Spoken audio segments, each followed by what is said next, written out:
How's it? Back again with me, JP, with more on too much to think and my thoughts going forward. And, of course, also, a bit more about myself is that my father's seen two countries go by the wayside in Angola and Mozambique. Um, and I really mean just go, they're just non existent as not even a shadow of their former selves as countries, where Lorenzo Marx is now called Maputo, and he grew up in a place called Beira. It was a lovely place. It was first world amenities in tropical Africa. It was very rare kind of country, and it was fast becoming a tourist mecca.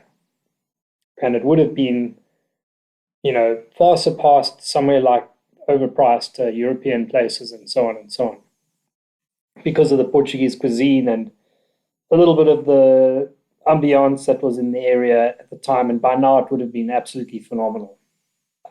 But of course, we had communist revolutionaries running around and causing all kinds of trouble, and ultimately toppling these nations. So when one sees, your father's generation saw two countries destroyed. I've seen Rhodesia destroyed. It became Zimbabwe. It's no longer a functioning country. And then South Africa's absolutely determined to become the same, even though the people are quite strong and resistant towards it.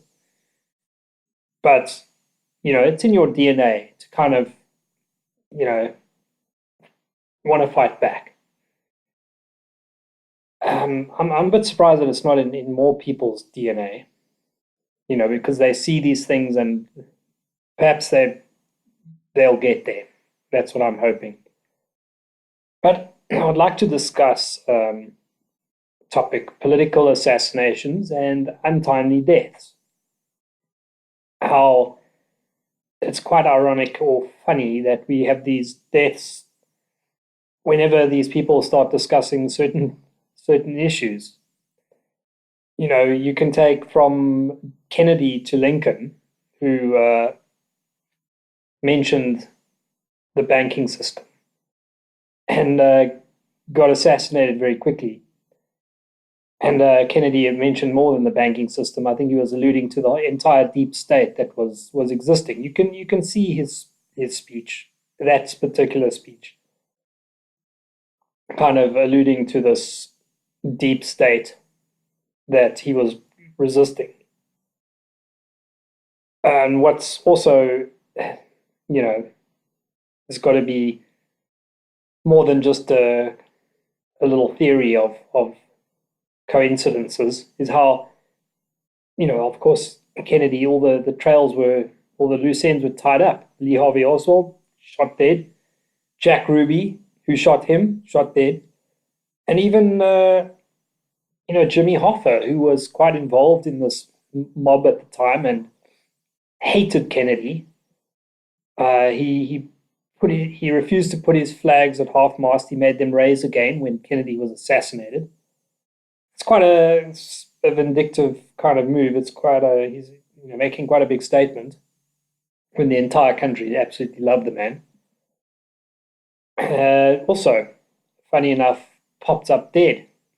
And what were his connections? Were there connections there as well? I don't know. Then I looking at South Africa. Of course, we had Verwoerd, who was assassinated, and not for the reasons that everybody is claiming, that all his assassins were claiming, that he was oppressing the people and that he was the architect of apartheid and this, that, and the other. No, no, no.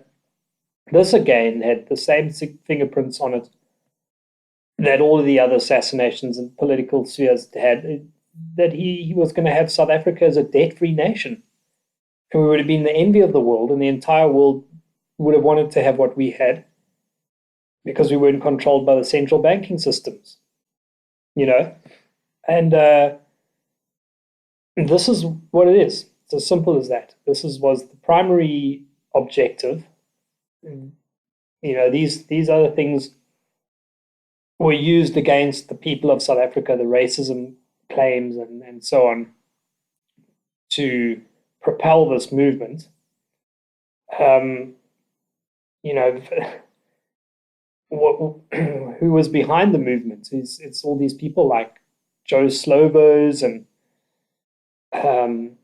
they had extreme Marxist connections. South African Communist Party basically steeped, these people are steeped in the Communist Party. Verwoerd's assassins were both communists. Um, the first one wound up dead, committing suicide. The second one, it was like, how was this guy allowed in Parliament?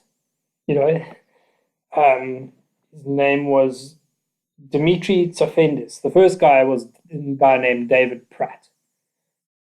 And the other guy, the second guy who succeeded, was Dimitri Tsafendis, who had a long history of the Portuguese police arresting him in Mozambique for being a communist agitator and promoting dangerous communist ideologies. So it's not like this guy was just a normal dude. He already had a hell of a history. Now he gets positioned right next to the state president, Verwoerd. What's further intriguing is who the psychologist is. I can't get the name. I've been looking for it everywhere, but I couldn't find it. Apparently, he was a psychologist for this guy and was also, helping him in his trial, and he consulted with Tsafendis, but he was also a communist, a Jewish communist, um, communist leanings. This is all highly, highly suspect when you consider what's transpired. But what one has to think is, if these, uh, if this guy was given this position to be a cleaner or whatever he was in the parliament, there must have been a high level compromising in our country already. I don't. I can only speculate as to what happened, and I'm sure we'll never all like fully know the truth. Anyway, you know, what I find quite hilarious is what his statement was. In his court case, because he vacillated from claiming he was insane to then realizing that there was more safety and security in claiming he did it for political reasons. And um, he worked both sides of the field. Anyway, his statement was, now, when you consider my country, of course, I find this quite funny, where we've got these presidents who, one after the other, has robbed the country absolutely blind. And it started with Mandela, to be quite honest. He took the rand from a powerful currency to just allowing it to be absolutely degraded, you know, in one presidency, without batting an eyelid. Anyway, this guy Tsafenda says, every day you see a man committing a very serious crime, very serious crimes for which millions suffer. You cannot take him to court or report him to police because he is the law in the country. Would you remain silent and let him continue, or would you do something to stop him? I mean, when you compare what we have now to what Verwoerd was doing, if Verwoerd stole, 10 cents on the rand, the ANC is stealing like 10 rand on the rand. By comparison, they've put us into trillions of debt. Verwoerd had zero debt. Maybe we're at zero. We in the banking cartels of the world. But that's better than trillions of debt, which we have now. Anyway, as the biblical statement goes, though they promise them freedom, they themselves are slaves to depravity. And that's exactly what this Tsafendis piece of garbage, it was. They're in his whole movement. That's exactly what they are. They are total garbage. They stand on their high horse, and he makes this kind of a statement. When we're living in a country where the murder is exponentially higher than it ever was under Verwoerd, rape cases are exponentially higher, and we're all poorer. And it hasn't stopped. Like, these guys are still they're going for their dad, yeah. You know, and then I would like to come toward to untimely deaths, which is another way, in my opinion, that dissenters are gotten rid of. You can take Andrew Breitbart recently, who was jogging and then he had a heart attack. I mean, he started off a very powerful press movement, and perhaps they saw a problem with this guy. And these things are very achievable. You know, the kind of mafia, you get levels of assassinations. And there's guys who can do it, would make it look like an accident, of course. And that heart attack thing is very easy to actually do. I've heard it explained on a YouTube video by a guy who was an assassin for the mob. So you can have these kinds of assassinations. Stephen Mitford Goodson, who also seemed to pass away way too early, was making very important points about the usury system and the brokenness of it, and actually, you know, was quite outspoken about a number of things. Actually, he also, I think, mentioned that the USS Quincy, a US ship during World War II, was promptly loaded up with all our above ground gold during World War II and shipped off to USA to pay for the war effort with our gold, which is a point which I think would interest the poor and downtrodden in our country very, very much. To know that in all our above ground gold, which was pretty much most of it by then, because we had got the easy to get to stuff by then, 1940s. Anyway, these people have a way of getting rid of people. I do believe that totally. And, sometimes I wonder if they even need to, because quite honestly, they're not even breaking a sweat just yet, which could be seen with the absolute joke of the untimely death of Epstein, which is now getting really sloppy. It's starting to look like a story that a kid wrote. This guy's absolutely guilty of all kinds of crimes against women and teenagers, and of the most sort of lowest kind, because he's exploiting the youngest girls, defiling them as well, wrecking their lives, and not even batting an eyelid about it, helping his billionaire buddies and supplying them with these girls who, like, all seem to be WASP type girls, or I don't recall one single Jewish girl, which is a fair question to ask because he was Jewish himself. Wouldn't he have more access to Jewish girls? I mean, it's kind of a fair thing to ask. But no, they were all, Gentile girls, per se. They were underage. They were clearly used as underage girls. I mean, they could have used 22-year-olds, but what's the point of that? They're not going to get anybody in trouble with that. They wanted to put people in compromising situations, clearly. And perhaps they did even worse things on this island, Epstein's Island. The whole thing is, it's such an absolute mind boggle and rabbit's warren that you almost, the average person just can't really delve into it because it's just too much. It's like a novel. It's like unreal. It almost seems unreal. Anyway, that's another untimely death where this guy He's got wealth of information. Suddenly, there's he winds up dead. Personally, I don't think he's dead. I think he's gone off, to Israel or somewhere, some safe house somewhere. He'll never hear from him again. Um, he's got a new life.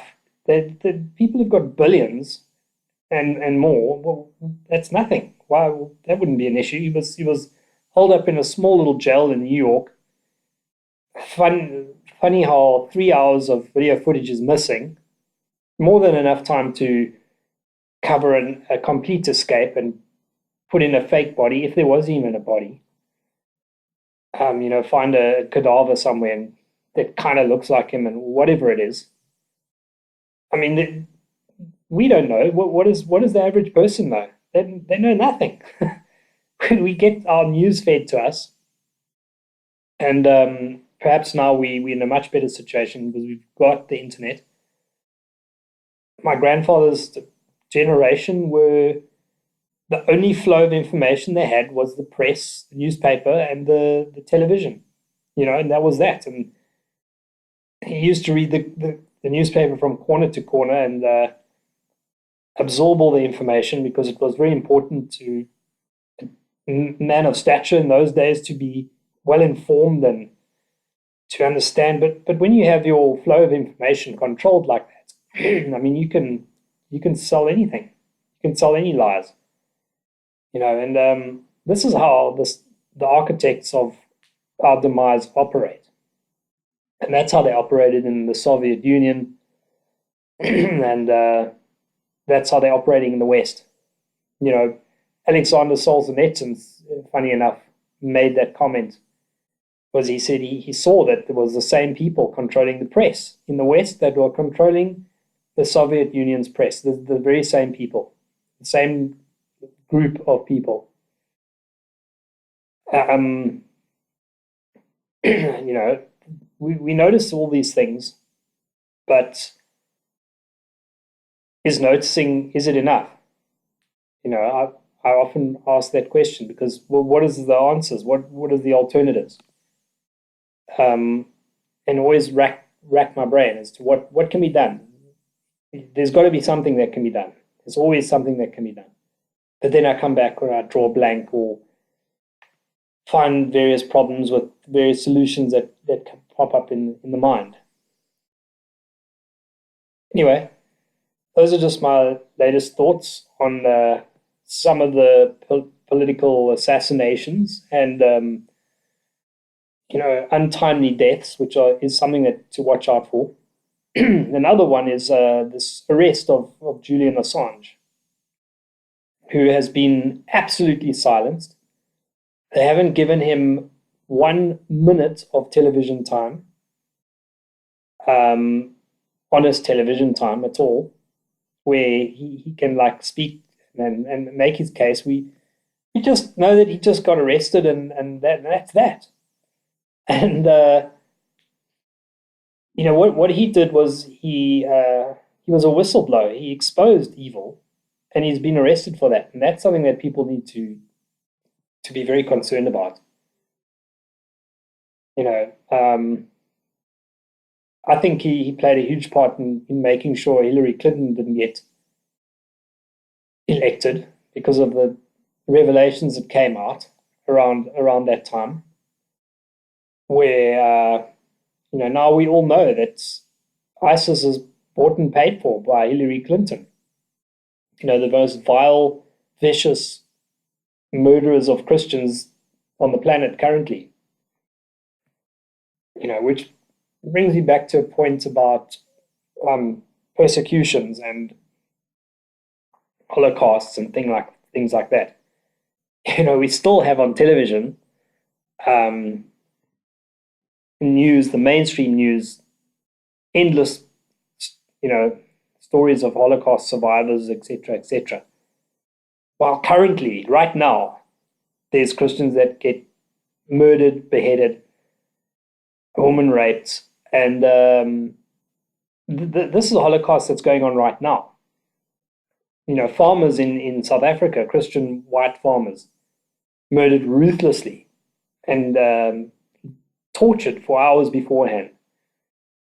Um, you know,